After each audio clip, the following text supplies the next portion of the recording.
Hello and welcome back to the Start to Glamping Business podcast. Today we have not only a glamping operator but a TV star. For those based in the UK, he recently appeared on Dragon's Den, which for our American listeners is basically Shark Tank. So if you ever heard the words Dragon's Den today, just swap it for Shark Tank and you'll know what's going on. Derry Green from the Secret Garden Glamping in the UK, as I say, recently went on Dragon's Den, pitched for £100,000, breezed it, one of the easiest Dragon's Den pitches I've ever seen, and that speaks to how well his business is doing, how unique it is, and the potential that there is in it in the future as well. So Derry, without further ado, welcome to the show. Please give us a bit of an overview of yourself and Secret Garden Glamping. Thank you. Yeah, it's an absolute pleasure. So the Secret Garden Glamping all started in the first lockdown of 2020. So 4 years on now, we're just completing the 13th unit on the site here. So that's our full planning permission done there. And we're moving out to open multiple locations across the country and across the world as we go forward. We are still the most followed, most viewed, most booked glamping site in the UK. So we're currently fully booked for the next at least 18 months in advance, with bookings going all the way through till 2027. It's been an amazing journey so far and lots more to come. Yeah, and I've been in both the UK and the North American industries for a good number of years now, and I don't think I've come across a site that's booked out 18 months in advance, with bookings going to 2027. So I think if that should kind of be a reminder that this is very much a guest worth listening to. Obviously, based in the UK, there may be some UK centric info, but a lot of it is absolutely applicable to the US and Canada, and may even be able to give you an edge because it's something that maybe isn't being done on that side of the water. So it's great to have you on, Derry. Before we kind of get into the meat of things, could you just give us a bit of a background, a bit of an overview of your background, how you made the decision to start the Secret Garden, and how it came to be? Yeah, so it was all back in the first lockdown of 2020. I had a European transport business. That's what I did as a living. I came back from Spain on about the 12th of March, and then the UK went into the kind of 3-month lockdown period. So I was stuck at home, 2 young children, nothing to do, trying to find them exciting things to do each day. So we decided to have a camping trip in the garden. That's how it all started. Set up a tent on the lawn. Woke up the next morning to the wet grass. Wasn't very exciting for him. So I thought we can do a bit more. So I started off by building a deck that first day, and we camped on that deck. And then it was like a project that got out of hand. Each day I just built a bit more and a bit more with the kids just to keep them entertained. And by the end of that first lockdown, I'd built a full kind of glamping pod in my garden, with an outdoor area and hot tub and fire pit and that sort of stuff. And it was just a place for me and the kids to spend our time. And I got contacted by a news outlet to do a story on what a dad had built in lockdown for his kids. So when everybody was doing, in the UK, they were building like home bars and gyms and things like that. So the story is a photo of me and my son and my daughter in front of the pod, and it's what I built for them in lockdown. It was just a nice, piece within the media. But that went viral. It was on Lad Bible, and it got something stupid like 10 million views. And from there, people started messaging me on Facebook, because my name's unusual. They found me on there and asked if they could book it for a holiday, which I thought was crazy at the time. Why would you want to come and stay in my garden in Skelmersdale? But I thought, I've got nothing to lose, so I set up an Airbnb account, went to bed, thought nothing of it. Next morning, woke up to about 100 bookings and about 1,000 messages. And then over the next 2 days, we ended up being fully booked for it was about 2.5 years in advance off that first kind of initial outlay on Airbnb. After realising that first response, I could see there was a gap in the market for what I did. So I then spent the next sort of 8 to 12 months applying for planning permission to turn a 4-acre woodland into a glamping site. That was gained in February of 2021, and that's when the Secret Garden Glamping opened. So from there, we've gone from 1 unit up to 13 now, and our audience has gone from a few friends following me. We now have over 1 million followers across our social media platforms. We have an average monthly reach of about 10.2 million and about 5 billion views across all of our social media platforms. So it's gone ballistic, all from a little camping trip in the garden. Yeah, not bad at all. And just to kind of paint the picture a little bit, if you're watching on YouTube, we should have flashed some images up. If you're listening on audio platforms, then just click the link in the description to see the Secret Gardens website. There's a reason why this has been so successful. Clearly, it might have been helped by the kind of glamping boom during COVID, particularly in the UK. But there's it goes far beyond that. It really is a completely unique site. The lighting is really cool. The layout and setup is really cool, and it's just something that you won't have seen really anywhere in the UK or the US. It really is kind of a move forward for the UK glamping industry, I think, just because of how nicely it's designed and lit and everything like that. So that's, if you do go on the website or the Instagram, it should give you an insight as to why that's done so well. Could you give us a bit of an insight into how much it costs to build the 4 units, Derry? So the first unit cost me about £6,000. That was like everything I had at the time. Obviously, as we've gone forward now, each unit gets more elaborate and bigger, and has more features. So on average, a unit's costing me about £50,000 now. Although they can be as expensive as the treehouse, which was probably closer to 100,000. So yeah, the price each time it increases, but that's with the size of the unit and the projects that we're undertaking now. Yeah, and for the American listeners, £50,000 is, according to Google, around 63,000 US dollars. Just to give you a bit of an insight there. Used to be a lot more, but the UK has gone to shit. Yeah, it's come closer now. Okay, and so you set this up pretty organically. It was never meant to be this big business, which is quite refreshing to hear. Kind of a story like that today, just because that it was quite common back in the early days when glamping wasn't established, but now people are coming into it knowing the kind of returns that you can make. So it's nice to hear that organic story still going through today.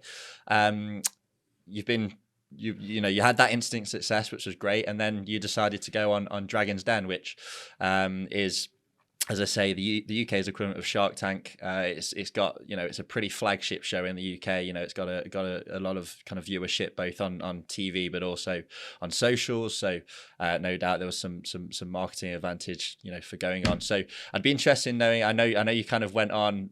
Obviously, you have to go on to raise some money. I think you went for £100,000, but I know you also went on for a bit of marketing exposure as well. So I'd be interested in knowing the effect that successful pitch has had, both in terms of the financial investment, the potential mentorship you've got from the dragon that kind of invested in you, and then also the increase in public profile that you've had as a result on being on TV and socials on the program. So those kind of 3 fronts, I'd be interested in knowing the effect they've had. Yeah, so you're right. When I initially decided to do Dragon's Den, a lot of people tried to talk me out of it, because at that point we were, pre Dragon's Den, we were already the most viewed, most booked site in the UK, and it was, it's one of those shows you either get it right and you do really, really well, or you get it bad and you do, and it goes the wrong way. And at that point, there was no, a lot of people didn't think there was any benefit in doing it, but with that, as with everything that I do within this business, it's always about, it's always a marketing opportunity. It's always a way to get your brand across to a new audience. And, if I'm totally honest, it's a way of testing myself. I like putting myself outside of my comfort zone. That is absolutely something I'm not used to doing and never would do under any other circumstances. And I tend to find that if I put myself under pressure and out of my comfort zone, usually good things come from it. So the experience was phenomenal. And yeah, since the show, so it was about 10 weeks ago now, it was aired, the response has been phenomenal. Not only from business, but from the general public as well. I mean, the main thing that was highlighted within the show is my pricing strategy. So I charge the same price, whether it's, the school holidays in summer, or whether it's a Tuesday in February when it's raining. I charge a flat rate across the whole year. Now, thinking about it, going to investors and pitching that I actually want to make less money was probably not the best idea. But it's a genuine reason that I started this business, because it was for me and my kids. And it grates on me within the UK, and it might be different in the US, but within the UK, all holiday companies, all holiday suppliers double, triple, quadruple the prices within the school holidays, because they know we have no other option as parents but to take them in school holidays. And it's always grated on me. So it's my line in the sand. I don't need to rip people off in summer and make a loss in winter. You can have that gradual payment all year round and really make a good business out of it. And then, yeah, the support, since Dragon's Den, all the dragons have been phenomenal.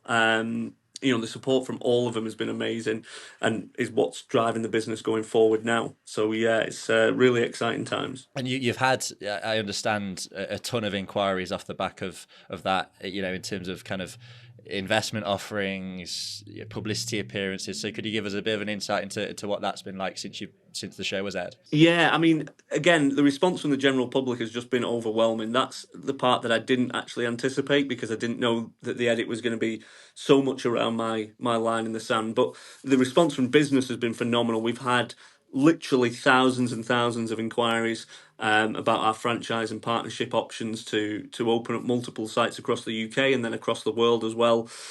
As far away as sort of Indonesia, Bali, South America, South Africa. It's all over the world now, because lots of people have seen it. And then the media response has been phenomenal. Again, everybody's, as with a lot of businesses now, people by people, and people seeing that I came across genuine and just really want to be part of it in some way, shape, or form, and whether that be suppliers or other businesses or investments, there's lots of different options for us going forward now. Hi everyone, Nick from Glampitect North America here, and I've just got a very quick message to announce some extremely exciting news. Since launching in July 2022, Glampitect North America has made a name for itself in the North American glamping industry. We've consulted on over 40 glamping projects, accumulated over 47,000 podcast downloads and plays, and we're now ready to take the next step. And with that, we're absolutely delighted to announce that we're beginning the process of developing our own glamping projects. We want you to be involved. There are more details to come, but for now, we're taking expressions of interest from prospective investors. We're so excited to get this going. It's been a long time coming, and we can't wait to get you involved. So all you have to do is fill out the form in the description of this episode, and we'll be in touch with more information very soon. We can't wait to hear from you, and we'll speak to you soon. Bye-bye. We know, not every glamping operator is going to be able to go on a national TV show that brings them that sort of publicity. But you didn't need that publicity because your marketing was so spot on before you went on the show. So could you give us a bit of an overview as to your general marketing strategy before we dive into some specific tactics? Yeah, so again, as I kind of insinuated then, everything to me is a marketing opportunity. You can have the best product in the world, if it's not getting in front of customers' eyes, they're not going to buy it. So when I came to glamping, because I was never meant to be a part of it, I think I kind of had a fresh pair of eyes on it, and I worked out really quickly that actually getting the audience to engage with what you were creating, and not only the products but the experience itself, was the kind of key factor. Cutting through in the market at the minute, within any industry, but within glamping, as is what we're working in, is really hard when there's thousands of other sites or operators all trying to vie for that content, and the acquisition of customers. It's really hard, especially when you've got big players like Airbnb, Booking.com, who are kind of sucking up most of the market. It's hard to cut through. So working that out has always been the kind of drive for me, and I think that's what's made the difference between us and other sites within the UK. Yeah. Have you got any specific examples of how you do engage the audience to kind of interact with you on socials? Yeah. So again, with social media, before this kind of project, Facebook to me was that's all I had. I had Facebook. I didn't have anything else. And Facebook to me was to say happy birthday to a friend who I got reminded to say happy birthday to, or post pictures of the kids. But I quickly realised that tool, social media, was huge. So there's when I first started, it wasn't really about marketing. It was just trying to get people to engage with what I was building and the reason why I was doing it. So the whole story behind what I was doing, which has still been a big part. Storytelling within marketing is key. People want to buy in. Why? If they go and stay at the Hilton, they're never going to meet Mr. Hilton. That's not going to happen. But with a small business, you can engage with your audience literally, by commenting, making sure that people know what you're about, what you offer, what drives you, what motivates you, what people you resonate with, that sort of stuff. But again, we hooked on really early on to video content. Sort of 2 years now, 3 years back, when TikTok was first coming on board, and everybody thought it was just a platform to put silly videos, dance videos on, or something like that. We really started building an audience on there, and realised quite quickly that Facebook and Instagram were going to follow suit. So video content became very important, and changing the way that video content works. So where before it was, I used to make some amazing long videos going through the woodland, the walk up into the unit, and then going inside the unit and everything else. Where that TikTok turned that on its head, and you need the big reveal at the start and then the journey as you go along. So yeah, working out social media was the biggest part for me. Yeah, and you're absolutely right. You know, when one social media company figures something out, and in TikTok's case, it was figuring out that people like short form video that they can scroll through quickly, everyone else copies, and Instagram soon very quickly prioritized these short form reels, which if you go back and listen to some of the previous episodes we've done with some marketing guys like Nate Viets, you can kind of dig into the Instagram reels kind of thing there. But yeah, but you know, obviously Instagram Reels, TikTok, short form content, and Facebook, that's all one thing, but it sounds like it's blending that with the personal touch, knowing that there's a human behind the screen, replying to comments and things like that. It sounds like that's kind of your magic formula, I suppose. Yeah, absolutely. It's again, there's no point in me trying to compete with the Hilton Hotel on a like for like basis. We just don't have the power. Nobody does. They have multi-million-pound marketing budgets. Right? Okay. What can we do that they can't?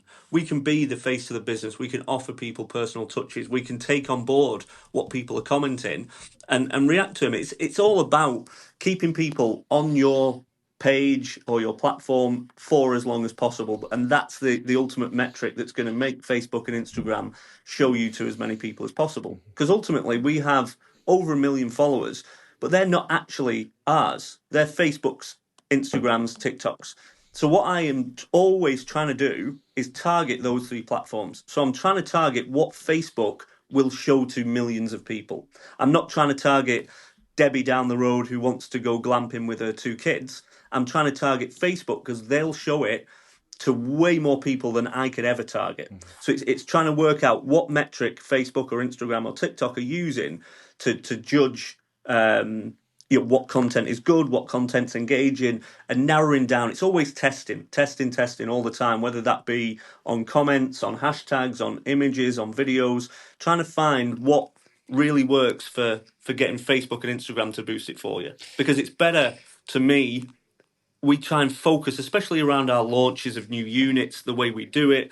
We do pre-bookings. We don't let anybody know what they've booked in advance. We don't show any photos. We have a big kind of reveal, which is ultimately what you're doing in a TikTok video, just over a longer basis. And we draw that out to make sure that those posts go viral. Those posts that are being shown to 1 million, 2 million, 10 million people are way more, vital to us than a general post on a Monday that goes to 100 people, for example. Yeah, I want to touch on what you've just mentioned there, because this is something we've discussed when we were kind of exchanging emails when we first met, and it sounds like something that I've not, is incredibly unique and incredibly kind of successful to a degree that I've not really seen before in terms of marketing strategy. So you have effectively paid for new units to be built through pre-bookings without ever actually showing the guests what they're actually going to be staying in. Am I right in saying that? And if I am, could you just tell us a little bit more about what you did there?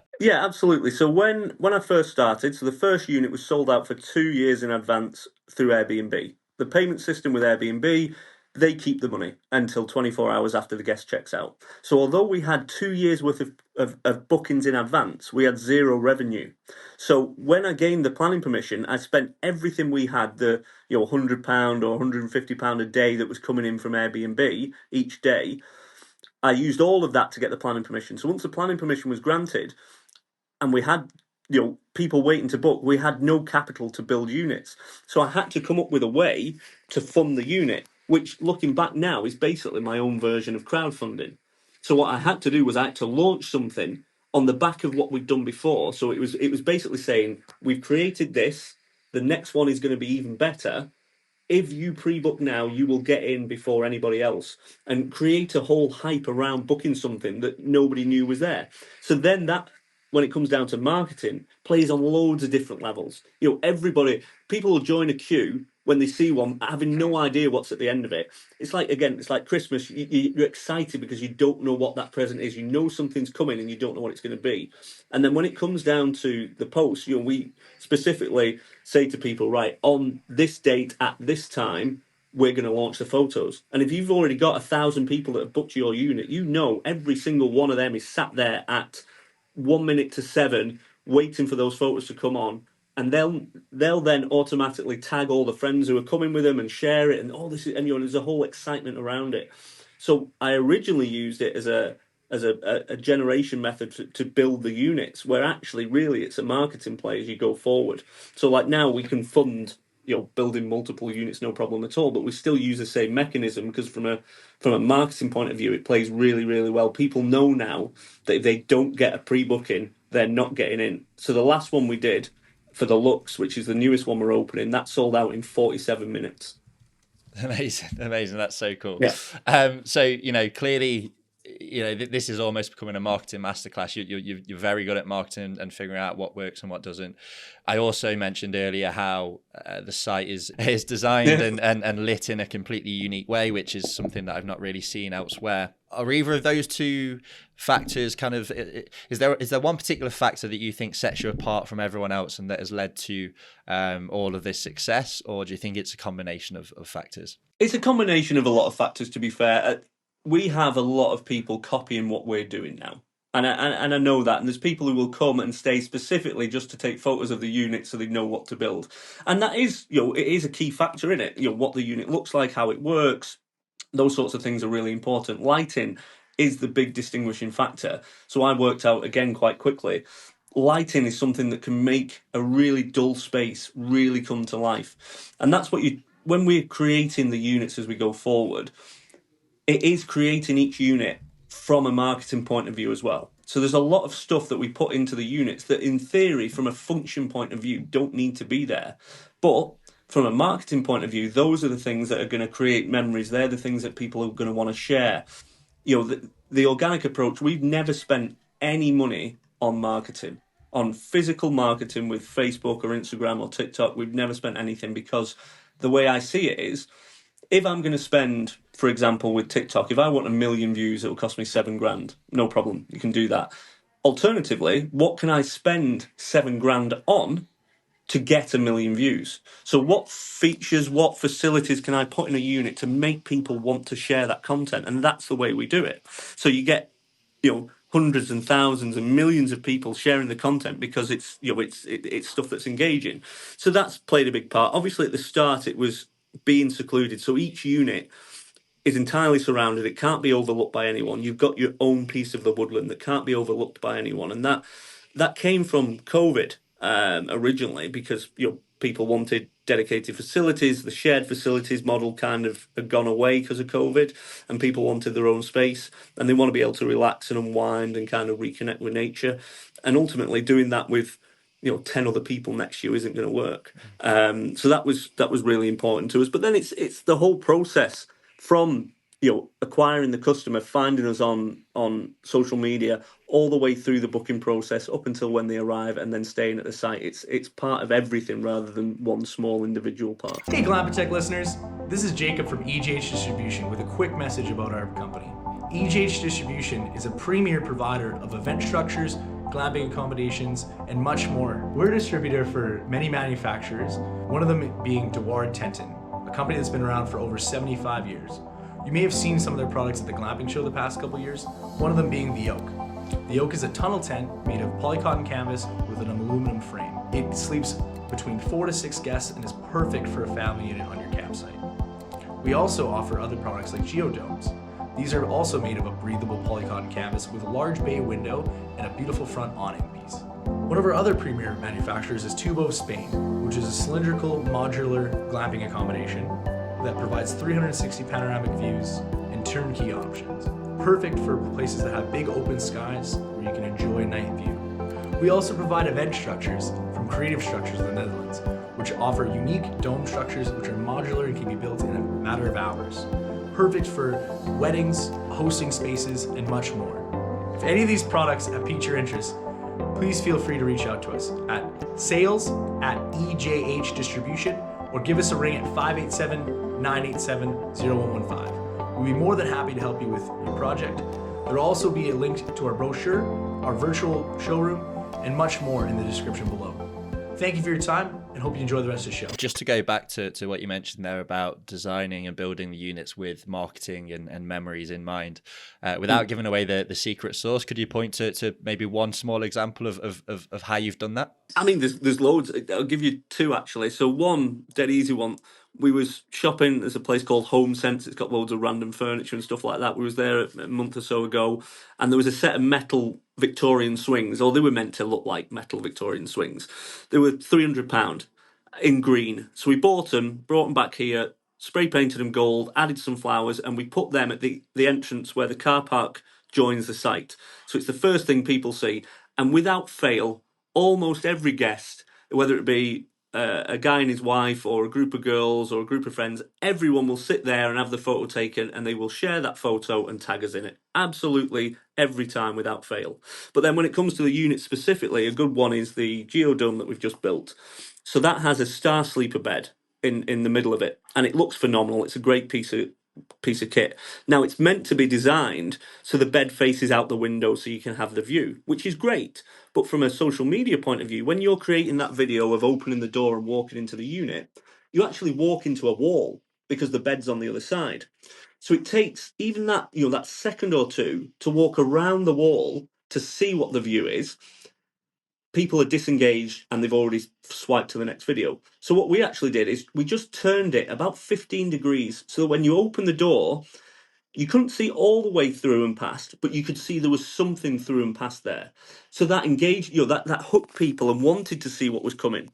So that little tweak, so the bed doesn't quite face out the window, so the bed doesn't get the greatest view, but the video gets the greatest view, which then gets people to book. Yeah, I think that's the first person I've spoken to who's gone into the minutiae of figuring out how the algorithm is going to treat a video and designing the kind of unit around that. That's so cool, and clearly it pays off. And just going back to the first point you made about that swing and how everyone takes a picture with it, that's a pretty common principle of a glamping site that we always try and suggest kind of listeners or clients do is having at least one Instagrammable feature can be massive. It could be the swing, it could be a nice view, it could be a statue, whatever it is, and just getting something that encourages people to take pictures, share it on Instagram, Facebook, whatever, and it's just free marketing, right? Exactly. So the way I look at this business, where most people look at glamping as accommodation, so it's an accommodation business. I don't.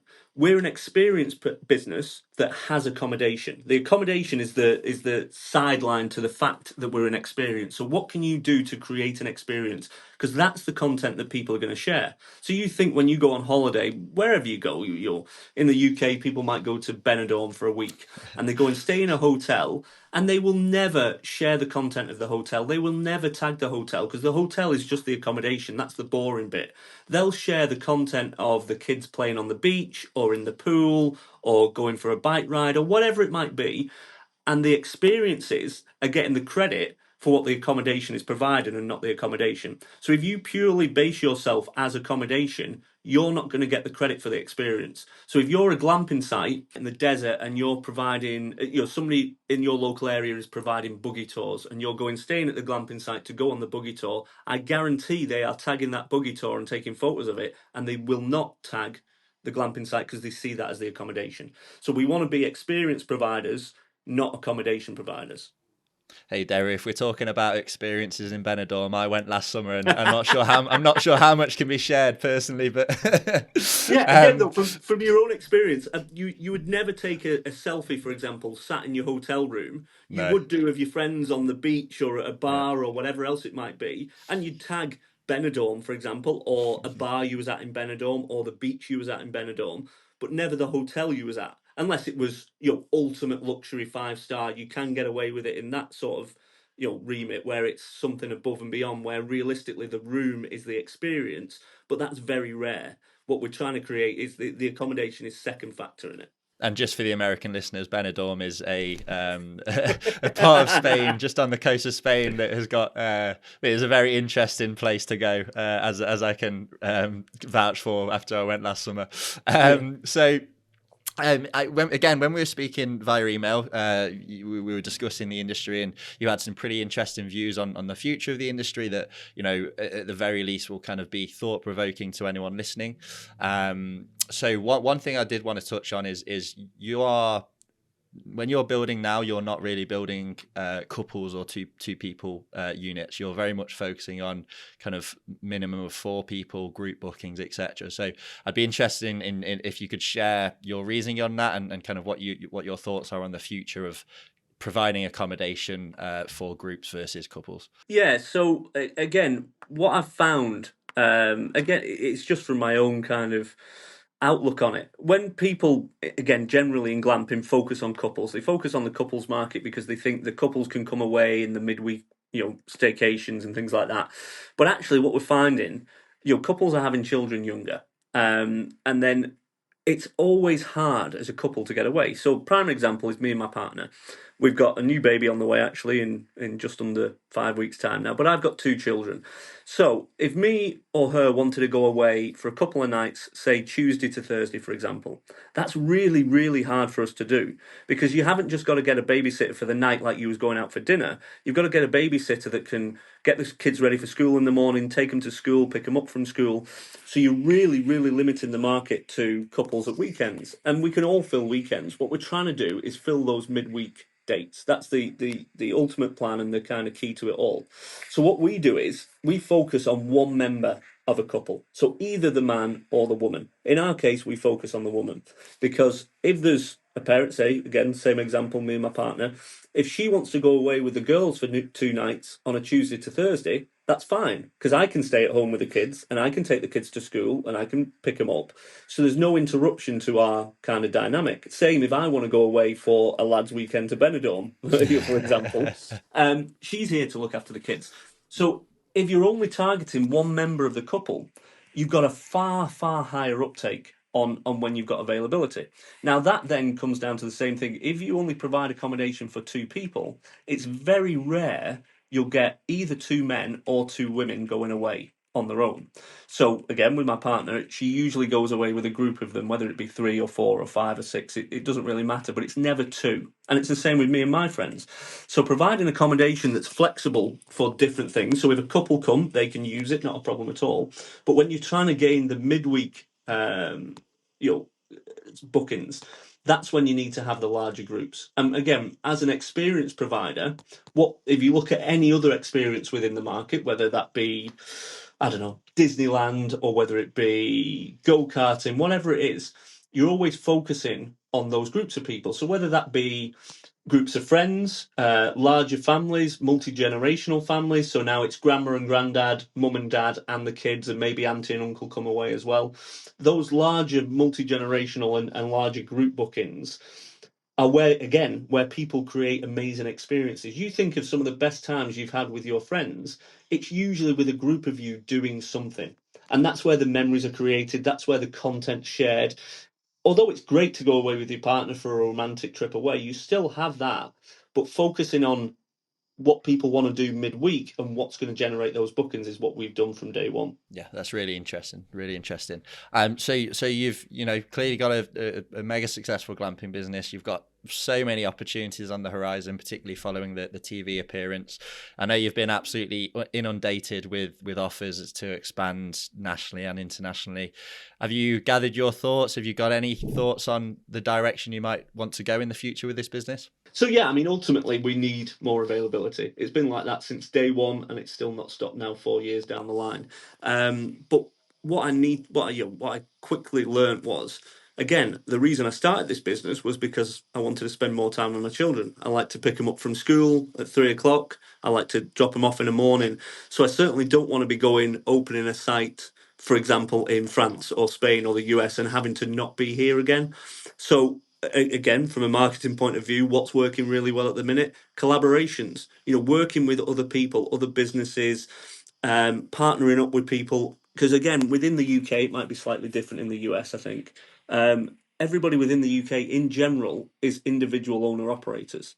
They're not multi-site chains, and there's no kind of clarification or no consistency on sites. So if you go to one site on a Monday, another site on a Tuesday, and another site on a Wednesday, they're all going to be different. They're all going to offer different things. There'll be different check-in times, different checkout times, different extras, different availability, all these sorts of things. So what I want to try and do is combine the two best parts of small businesses and large businesses. So the Hilton Hotel is great because you know what you're going to get when you go to that hotel. And they do that across their whole chain, whether it be even down to stupid things like the bedding they use. So what I want to try and do is create consistency within the glamping market, because I think that's a real key point at the minute, is the word glamping. So that can vary from literally a tent in a field all the way up to some phenomenal glass tree house that's built, in an amazing ancient woodland. And they all come under the same term. Now, the problem is when the customer is getting sold an amazing glass treehouse in a woodland as glamping, and they turn up at a glamping site and it's a bell tent in a field with a blow-up mattress, the onus is then on the owner, not the customer, because the customer is, if the word glamping to them means A and you're providing B, that's where the disconnects come in. So I think there's a lot can be done again with our brand now and our audience to kind of focus on what people actually want from glamping and try and roll that out across the industry. Yeah, and you mentioned that it may be different in the US. It is a little bit different in the US in that the UK hasn't got the likes of Getaway, AutoCamp, Under Canvas, who are that venture-backed, consistent brand that has expanded across the country. So it will be very interesting to see, if you can do that. I'm sure you will, and see the UK mature as an industry, because it was very much an early front runner. It was really one of the kind of earliest kind of countries to really adopt glamping.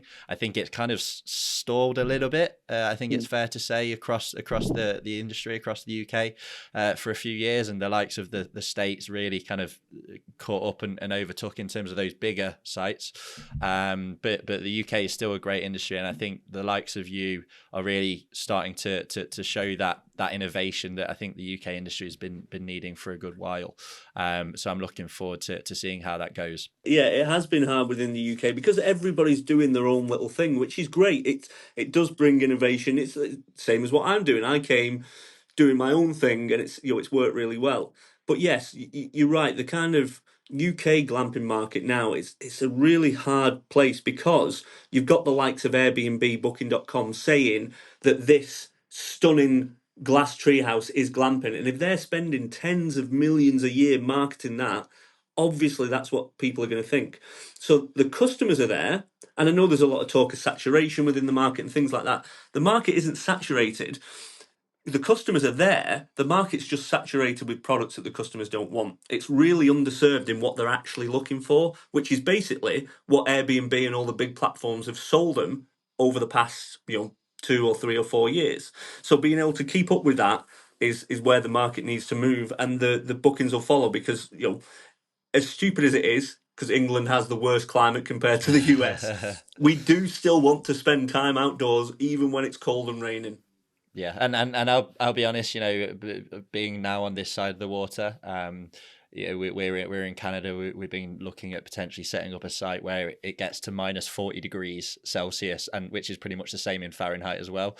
So the idea that we can't do it in the UK is crazy. I think Brits love to dramatize just how bad the weather is when you go to somewhere where it's absolutely ridiculously cold. I think it changes your perspective a little bit. So we asked this question at the end of every episode with an operator. The last few times we've asked, actually, we've interviewed people who have gone through pretty difficult setup journeys, whether it's getting the permits or they ran into issues with the land. And even though they're glad they got to the other side, they've come out pretty jaded. And so when we've asked this question, maybe they've not been quite as enthusiastic as maybe previous guests that we've asked. Now, I think your journey was a little bit more straightforward, and you've had such big levels of success that I think I know what your answer is going to be pretty easily. But Derry, I'd like to ask you, are you happy with your decision to start a glamping business? Yes, absolutely. It's literally changed my entire life. Previous to COVID, I used to spend a week abroad and a week here, missed things like my son's football matches and my daughter's plays at school and things like that. I wasn't here for that sort of stuff, and thought I had to be running around the world trying to make money to bring home. And I was single at the time. I met my partner because she came and stayed at the glamping site. That's how we met. She was one of the first guests to come and stay, and I accidentally locked her out. And 2.5 years down the line, we're expecting a new baby in 5 weeks' time. So yeah, there's absolutely nothing I would change about this journey.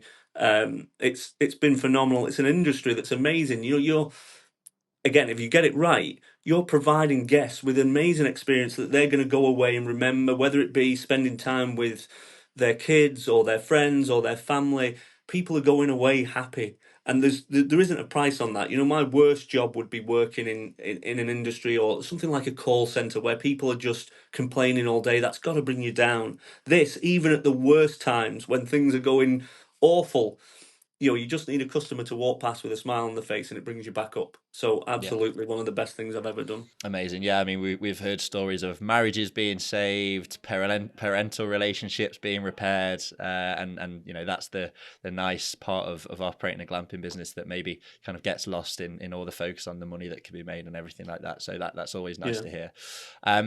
To finish off, Derry, if I know your inbox is probably completely full, but if anyone wants to get in touch with any kind of opportunity, how do they go about doing that? So straight through the website, so the Secret Garden Glamping.uk. Any of our socials, they're all the same, at the Secret Garden Glamping. My details are still on the website. It's still my phone number on there. It's still my email address on there. So everything will come straight to me. So yeah, I'm happy to talk about this industry till the cows come home. I love it. So any questions anybody has, anybody wants to reach out, by all means, just give me a shout and I'll certainly help out where I can. Amazing. Well, Derry, I'm sure we'll be having you on in a few years when you've got about 1,000 sites all across the globe. And until now, it's been an absolute pleasure. Some really great insights that I don't think we've heard from any previous guests. So that's fantastic. So thank you again, Derry, for your time. You're very welcome. Cheers, mate. Cheers.